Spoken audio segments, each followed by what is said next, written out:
Welcome back to another edition of Literary Diss Tracks. Today we have Mark Twain, author of such novels like The Adventures of Huckleberry Finn and The Adventures of Tom Sawyer, versus Bret Harte, author of stories like The Luck of Roaring Camp and The Outcast of Poker Flat.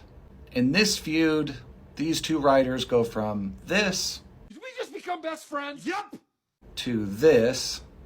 What are you doing? I'm burying you. All because they decided to collaborate in the writing of a play together. Now, maybe this sounds similar to another feud that some of you have been requesting I do. Don't worry, that one's coming up too. Beginning with Mark Twain and Bret Harte, they meet in San Francisco in 1864, where Bret Harte lends a helping hand to a struggling Mark Twain by giving him a job at the newspaper he was the editor of called The Californian. At this point in their relationship, Bret Harte is already a relatively successful writer, and Mark Twain is just getting started. He's published the celebrated Jumping Frog of Calaveras County, but really he looks to Bret Harte as a mentor. For instance, in their early relationship, Bret Harte suggests edits for Mark Twain's novel, The Innocents Abroad. Mark Twain is very grateful. He credits Bret Harte for his evolution, quote, from an awkward utterer of coarse grotesqueness to a writer of paragraphs and chapters that have found a certain favor in the eyes of even some of the very decentest people in the land. And Harte also recognized the potential of Mark Twain, saying, quote, I think I recognize a new star rising in this western horizon. In fact, the two were so close that they even shared some of the revenue that they got from writing with each other, and gave each other business advice and discussed advances. This led to a pretty strong sense of rivalry and competition between them in comparison. But things don't get bad until a little bit later.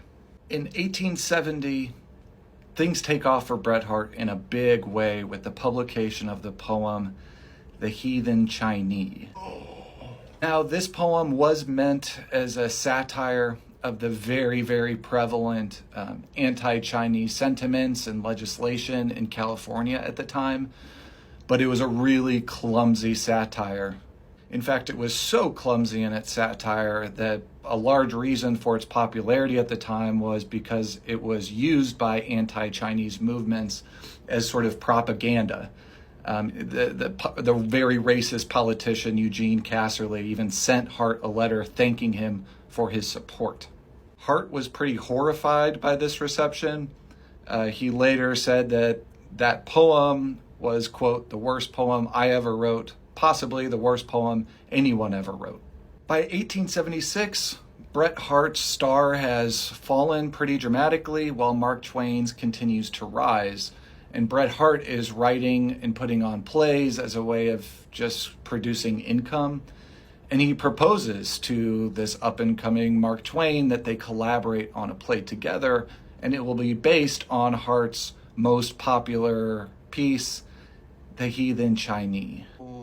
Both writers understand this move as a total cash grab, with Mark Twain writing to a friend saying, quote, Harte asked me to help him write a play and divide the swag, and I agreed. So the play is to be called Ah Sin, which is based off the main character of that poem.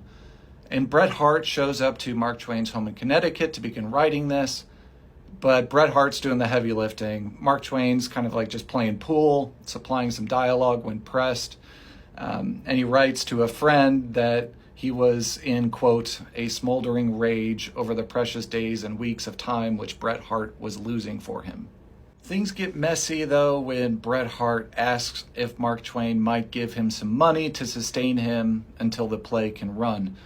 Harte already owed Twain $750, so Twain says, yes, I will give you a weekly stipend of $25, which Harte felt was insultingly low, and he accused Twain of exploiting his poverty.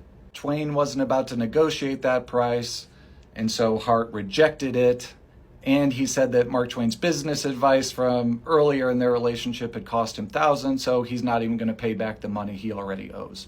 Mark Twain is beyond furious. He totally cuts out Harte from the play, Harte is not even welcome at rehearsals or opening night. Even tickets that were comped to Bret Harte's friends are refused at box office. It's a mess. But it's not over there. For the next 30 years, Mark Twain embarks on a defamatory campaign against Bret Harte whenever he gets the opportunity to do so.